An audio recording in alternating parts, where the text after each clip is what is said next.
नमस्कार मित्रमैत्रिणींनो, जर तुम्हाला आपल्या चॅनलवरच्या कथा आवडत असतील तर लाईक करत जात जा आणि चॅनलला सबस्क्राईब करून बाजूची घंटी दाबा आणि ऑलवर सेट करा.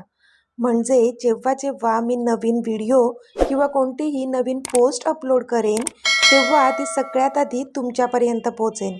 धन्यवाद. तर वळूया आपल्या कथेच्या पुढच्या भागाकडे. आणि इथे त्याच्याच थोड्या मागे उभ्या असणाऱ्या सुमनताई त्याचं सगळं बोलणं ऐकत होत्या. डॉक्टरांची परमिशन घेऊन त्या आत युवीला बघण्यासाठी आल्या होत्या. पण आत येताच त्यांना आधीच तिच्याजवळ बसलेला दिसला होता, म्हणून त्या तिथेच थांबून लांबून तिला बघत होत्या. पण आधीचं ऐकून मात्र त्यांच्या डोळ्यांना धार लागली होती. आधीचं युविकावर किती किती जास्त प्रेम होतं ते त्याच्या प्रत्येक शब्दांतून आणि डोळ्यांतून ओघळणाऱ्या अश्रूंमधून स्पष्ट दिसत होतं त्यांना. आणि आपण त्या दोघांना दूर करून किती मोठा गुन्हा केलाय ह्याची जाणीव होत होती त्यांना, ज्याची खूप मोठी किंमत चुकवावी लागली होती त्यांना. कारण सगळ्यात मोठी किंमत तर खुद्द युविका होती, त्यांची मुलगी, जिच्या भविष्यासाठी त्यांनी हे सगळं केलं होतं. तीच आता जीवनमरणाच्या दारात उभी होती. आता पुढे अक्षयला असं आपल्याजवळ आलेलं पाहून आजोबा आणि यशराज दोघेही एकमेकांकडे संभ्रमात पाहू लागले होते. कारण आत्ता ह्या क्षणी अक्षय कितीतरी जास्त खचून गेला असेल आणि त्याला सावरायला निदान काही दिवस तरी लागतील असं त्यांना वाटत होतं. पण आधी आणि युवीचं लग्न होऊन काहीच तास उलटले होते आणि तरी अक्षय इथे आला होता म्हणून आश्चर्य वाटत होतं त्यांना. पण तरी आजोबांनी लगेच आपल्या चेहऱ्यावरचे एक्सप्रेशन्स चेंज केले आणि अक्षयकडे पाहिलं. हां बोल अक्षय, काय बोलायचं आहे तुला? आजोबांनी विचारलं तसं अक्षयने एकदा आजोबांकडे तर एकदा यशराजकडे पाहिलं. आजोबा असं म्हणत अक्षय रडतच आजोबांकडे गेला आणि त्यांना मिठी मारून तो ओक्साबोक्शी रडू लागला. तसं आजोबांनाच वाईट वाटलं. अक्षय रडू नकोस, शांत हो बाळा, आजोबा त्याला सावरत बोलले. तसा अक्षय त्यांच्या मिठीतून बाजूला झाला आणि त्याने नाटकीपणे डोळे पुसले. अक्षय, जे झालं ते खूप चुकीचं झालं, पण आम्हाला तुझ्यासाठी वाईट वाटतंय. तुझी काही एक चूक नसताना तुला सगळं भोगावं लागतंय, यशराज बोलले. तसा अक्षयने पुन्हा नाटकीपणे चेहरा भोळा करून त्यांच्याकडे पाहिलं. अक्षय आधी खूप चुकीचा वागला आहे आणि त्याला त्याची शिक्षा नक्की मिळणार. पण आत्ता थोड्या वेळापूर्वी जे घडलं ते बदलता तर येणार नाही ना. आधीचं आणि युविकाचं लग्नच झालं आहे, ते आपल्याला मान्य करावंच लागेल, आजोबा बोलले. तशी अक्षयने रागात हाताची मूठ घट्ट आवळली. आजोबा, सगळं मान्य आहे मला, पण आधी जे पण करतो, जसा वागतो, तुम्ही कधीच त्याला काही बोलत नाहीत, नेहमी पाठीशी घालता आणि आत्ताही तुम्ही तेच करताय, अक्षय बोलला. अक्षय, तुझं दुःख आम्ही समजू शकतो, पण आधीला आम्ही पाठीशी नक्कीच नाही घालत आहोत. त्याला आम्ही योग्य ती शिक्षा देणार आहोत, आजोबा बोलले. आणि अक्षय, आता तू रागात आहेस म्हणून असं बोलतोय, पण आम्हाला नाही वाटत आधी ह्या आधी कधी चुकलाय आणि आम्ही त्याला पाठीशी घातलंय. आज पहिल्यांदा त्याने एवढी मोठी चूक केली आहे, ते पण त्याचं युविकावर प्रेम होतं म्हणून, यशराज बोलले.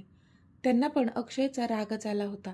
ते अक्षयकडून आधीबद्दल नव्हते ऐकून घेऊ शकत, पण त्यांचं ऐकून इथे अक्षय मात्र हसला. काय झालं तुला हसायला? यशराजने चिडून विचारलं. मोठे बाबा, तुम्हाला अजूनही हेच वाटतंय का की तुमचा आधी आदर्श मुलगा वगैरे आहे? अक्षयने विचारलं. तसे यशराज आणि आजोबा दोघे पण त्याच्याकडे पाहू लागले. अक्षय, तुला नेमकं म्हणायचं काय आहे? यशराजने विचारलं. मला हेच म्हणायचं आहे मोठे बाबा, की तुम्हाला वाटतंय तितका तुमचा मुलगा सरळ आणि सोज्वळ नाही आहे. आज तर त्याने त्याचे रंग दाखवलेच आहेत, पण ह्या आधीसुद्धा त्याने कितीतरी कांड करून ठेवले आहेत, जे तुम्हाला अजिबातच माहीत नाहीत, अक्षय चिडून बोलला. अक्षय, तू काय बोलतोय, तुला तरी कळतं का रे? आजोबांनी चिडून विचारलं. हो आजोबा, मी काय बोलतोय ते मला चांगलंच माहीत आहे आणि हे मी माझा आधीवर राग आहे म्हणून नाही बोलत आहे. जे सांगत आहे ते फॅक्ट आहे, अक्षय बोलला. कोणत्या फॅक्टबद्दल बोलतोयस तू, जे आम्हाला माहीत नाही? यशराज आता चिडले होते. मोठे बाबा, तुम्ही आधी शांत व्हा, तरच मी तुम्हाला काही सांगू शकेल, अक्षय बोलला. झालो शांत, सांग आता, यशराज चिडून हाताची खडी घालून बोलले. भले आज जे आधीने केलं होतं त्यासाठी ते नक्कीच त्याच्यावर रागावले होते, पण म्हणून अक्षय त्यांच्या मुलाबद्दल काहीही बोलेल तर ऐकून घेणार नव्हते ते. यश, तू शांत हो जरा. अक्षय, तू बोल. असं काय केलं आधीने जे की आम्हाला माहीत नाही? आजोबांनी विचारलं. तसा अक्षय मनातच कुत्सित हसला. तुम्ही हे बघा आधी. अक्षयने त्याच्या हातातला मोबाईल आजोबांच्या आणि यशराजच्या समोर धरला. पण त्या मोबाईलमधला व्हिडिओ बघूनच यशराज आणि आजोबा दोघेही सुन्न झाले. त्या व्हिडिओमध्ये आदी आणि एक तरुणी एकमेकांना इंटेन्स किस करत होते आणि हा तोच व्हिडिओ होता जो युविकाने काढला होता जेव्हा ते पुण्याला अगरवाल ह्यांच्या पार्टीमध्ये होते आणि आदीने युविकाला जळवण्यासाठी मुद्दाम त्या शिखाला किस केला होता. आणि सेम युविकाने सुद्धा मुद्दाम आदीला ब्लॅकमेल करण्यासाठी तो व्हिडिओ शूट केला होता. पण तेव्हा त्या बिचाऱ्या दोघांनाही ह्याची अजिबात कल्पना नव्हती की आत्ता त्या व्हिडिओचा अक्षय अशा प्रकारे स्वतःसाठी फायदा करून घेईल. आजोबा आणि यशराज ह्यांच्या चेहऱ्याचा उडालेला रंग पाहूनच अक्षय स्वतःशीच कुत्सित असला. स्वतःला खूप हुशार समजतेस ना तू युवी? पण बघ, तुला तर पत्तासुद्धा लागला नाही मी कधी आणि कसा तुझ्या मोबाईलमधून तो व्हिडिओ घेतला. Feeling so sad for both of you. Akshay स्वतःशीच बोलला. बघितलंत आजोबा, हा आहे तुमचा आदी. अक्षय कसं तरीच तोंड करत बोलला. पण ते दोघे मात्र शांतच होते. काय बोलणार होते ते हा व्हिडिओ पाहून? अजून हे पण बघा, असं म्हणत अक्षयने पुन्हा मोबाईल त्या दोघांच्या पुढ्यात धरला आणि पेटलेल्या आगीत अजूनच तेल ओतलं. कारण ते सगळे आधीचे फोटोज होते. सगळ्या फोटोंमध्ये आधी वेगवेगळ्या मुलींसोबत अगदी जवळीक साधलेले ते फोटोज होते जे लंडनच्या रॉयल कॉलेजमध्ये असताना काढले होते. ते फोटो पाहून तर आजोबा आणि यशराज ह्यांची बोलतीच बंद झाली. बघितलंत आजोबा, कसा आहे आदी? अहो, कॉलेजमध्ये प्लेबॉय म्हणून ओळखला जात होता. कॉलेजमधली एक मुलगी सोडली नव्हती त्याने. फोटोजमध्ये तर सगळं दिसतच आहे. अक्षय बोलला. पण ह्यावर आजोबांना काय बोलावं कळत नव्हतं. त्याला मुलींना फसवून आपल्या प्रेमाच्या जाळ्यात अडकवण्याची खूप चांगली कला अवगत आहे मोठे बाबा.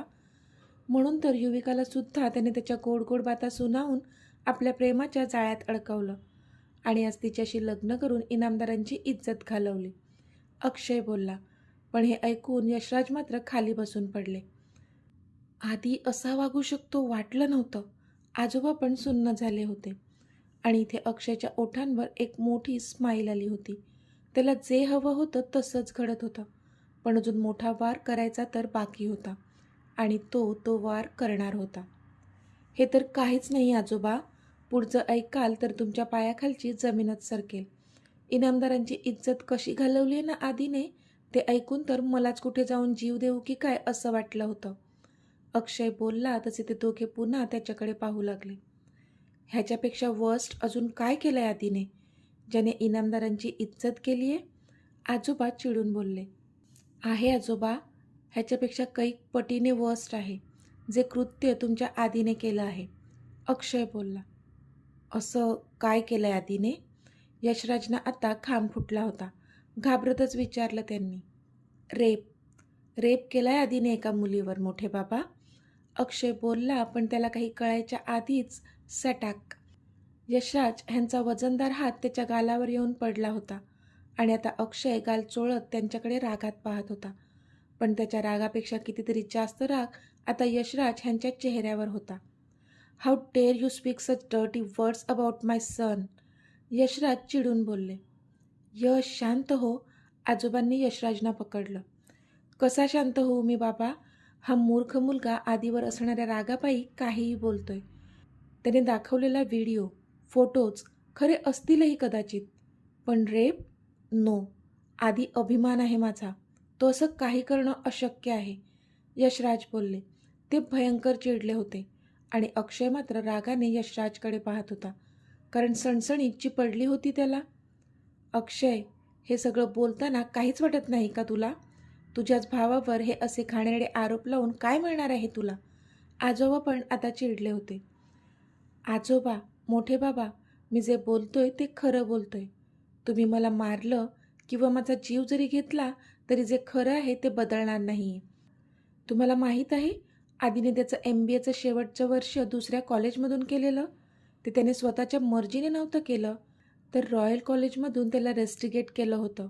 म्हणून त्याला नाईलाजाने बदलावं लागलं होतं कॉलेज. अक्षय शांतपणे बोलला तसं मात्र यशराज त्याच्याकडे पाहू लागले. कारण खरंच आधीने शेवटच्या वर्षी कॉलेज चेंज केलं होतं, पण ते त्याने स्वतःच्या मर्जीने केलेलं असं त्यांना सांगितलं होतं. पण त्यामागे हे असं काही कारण असेल हे यशराजना माहीत नव्हतं. आणि जर हे खरं असेल तर त्यांना तर विचार करूनच घाम फुटला. असं असतं तर आधीने सांगितलं असतं आम्हाला. आधी आमच्याशी खोटं बोलणं अशक्य आहे, आजोबा बोलले. पण आधी खोटं बोललाच कुठे आहे आजोबा? त्याने फक्त तुम्हाला सत्य सांगितलं नाही आहे, एवढंच. आणि मी जे बोलतोय ते असेच हवेत नाही बोलत. माझ्याकडे पुरावा आहे त्याचा. अक्षय बोलला तसे आजोबा आणि यशराज दोघांचेही चेहरे पांढरे फट्ट झाले. आता रात्रीचे 11 वाजत आले होते. चल प्रतीक्षा, कोणी बघण्याच्या आत आपण आत शिरूया, आजी घाई करत बोलल्या. कारण हॉलमध्ये अंधार होता आणि कोणीच नव्हतं.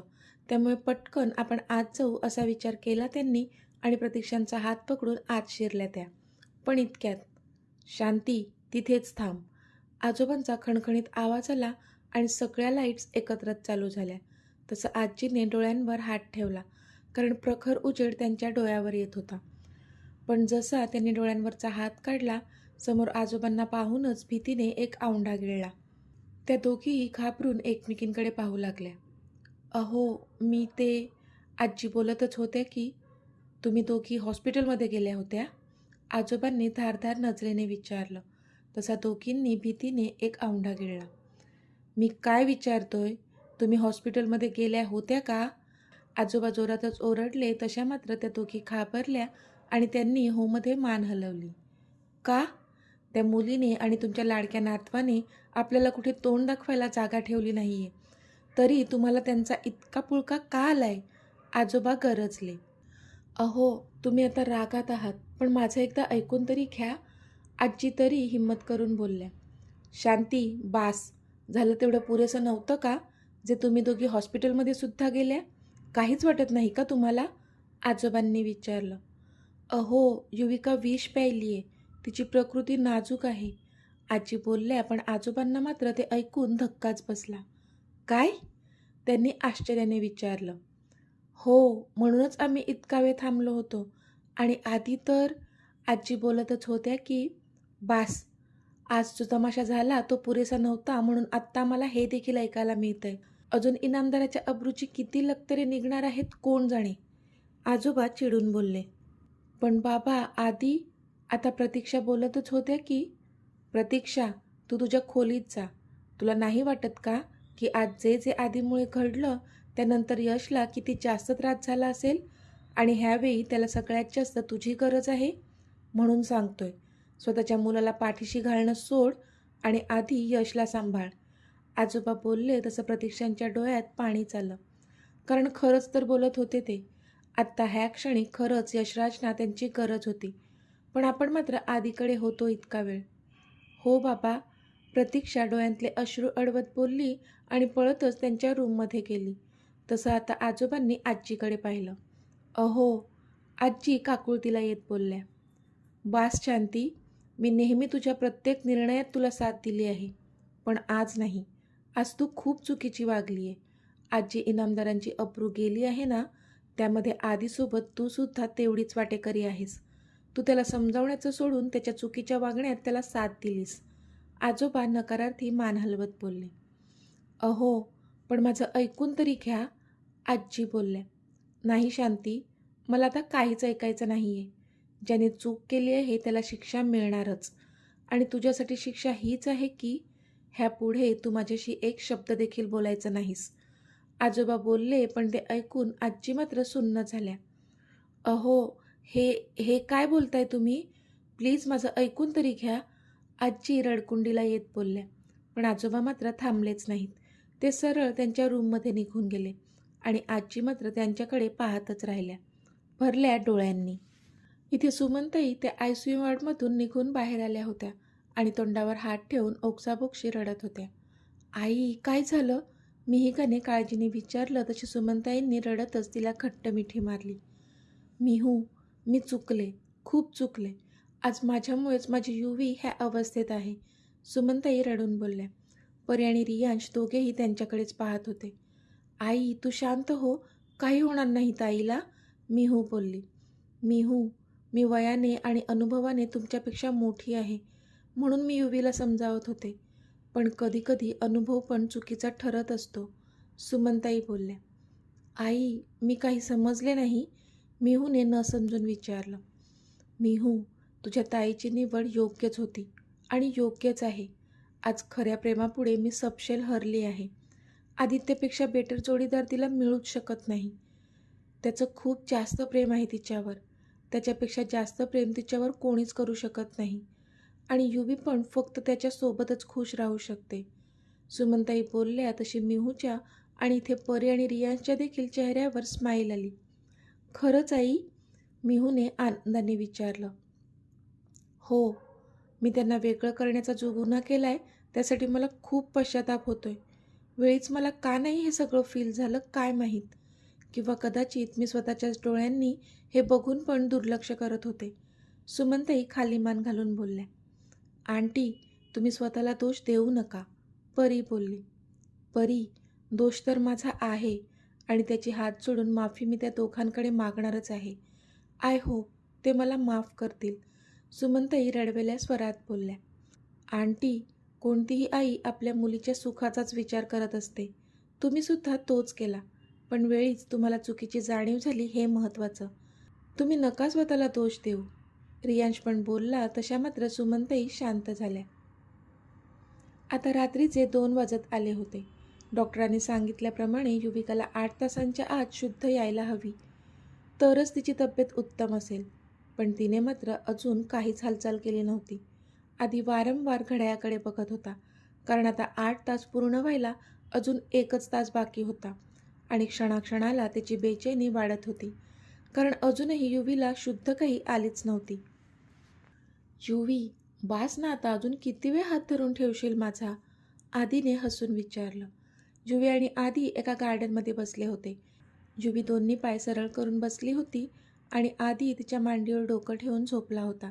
तिने त्याचा हात हातात घेतलेला आणि घट्ट पकडून ठेवला होता. मला आवडतं तुझा हात हातात घ्यायला, असू दे ना थोडा वेळ, ती पण हसून बोलली.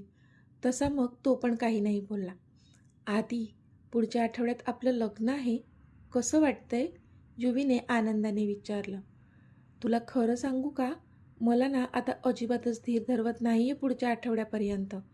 असं वाटतंय की आत्ता ह्या क्षणी तुझ्या गळ्यात मंगळसूत्र घालून तुला माझी नवरी बनवून घेऊ. तो हसून बोलला तशी शहारली ती. आदी, खरं तर मला पण आता क्षणाचाही धीर धरवत नाही आहे, ती पण बोलली. आणि हे बघ, मंगळसूत्रसुद्धा आहे.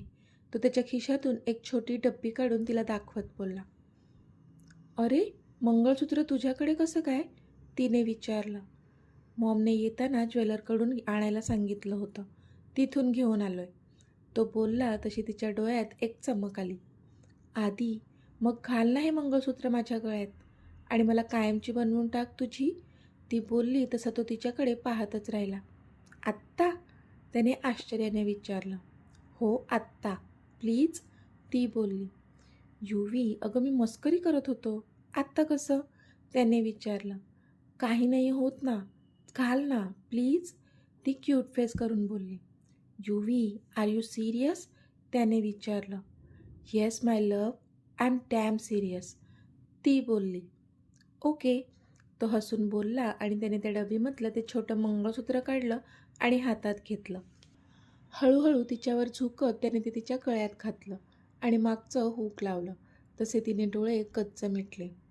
आता झालीस तू युविका आदित्य इनामदार, माझी नवरी. तो हसून बोलला तशी तिने त्याला मिठीच मारली. I am so much happy आदी, ती खुश होऊन बोलली आणि पटकन आपल्या गळ्यातलं ते मंगळसूत्र हातात घेऊन एकटक पाहू लागली. पण इतक्यात, कोण आहात तुम्ही? तिने घाबरतच विचारलं, कारण 2 काळ्या कुट्ट आकृत्या तिच्यासमोर उभ्या होत्या आणि तिच्याकडे एकटक बघत होत्या. आम्ही तुला न्यायला आलोय, चल, एक काळी आकृती तिच्याकडे पाहत बोलली. मला? कुठे? मला नाही यायचं आहे. आदी, आदी तू कुठे आहेस? ती घाबरत बोलली आणि आदीला आवाज देऊ लागली. पण आदी समोर असूनही तो काहीच करत नव्हता, फक्त भरल्या डोळ्यांनी तिला पाहत होता. आदी, तू सांग ना यांना काहीतरी, मला नाही जायचं आहे कुठेच, प्लीज, ती रडत बोलली. तशा त्या दोन्ही आकृत्या जोरजोरात हसू लागल्या. तो काहीच करू शकणार नाही आहे. हा तुझा स्वतःचा निर्णय आहे, इथून निघून दुसऱ्या जगात जाण्याचा. मग आता त्यासाठी तयार हो आणि चल आमच्यासोबत. एक आकृती बोलली तसा तिने भीतीने एक आवंढा गिळला.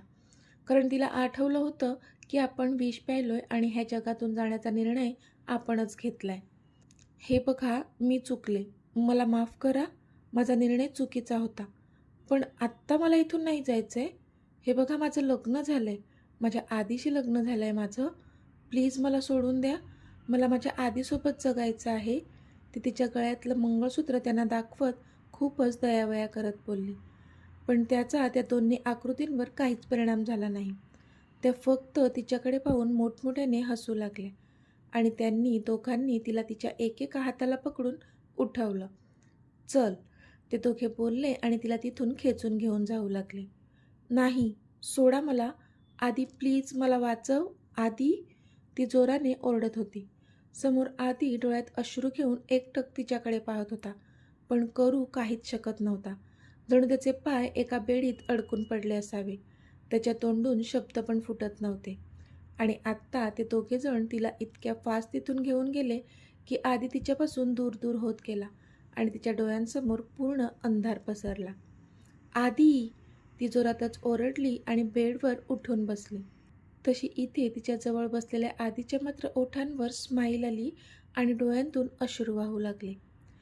तर मित्रमैत्रिणींनो, आजचा भाग तुम्हाला कसा वाटला ते मला कमेंटमध्ये सांगा. आणि जर आवडला असेल तर व्हिडिओला लाईक करा, शेअर करा आणि चॅनलला सबस्क्राईब करून बाजूची घंटी नक्की दाबा. चला तर भेटूया आपल्या पुढच्या भागात. तोपर्यंत धन्यवाद.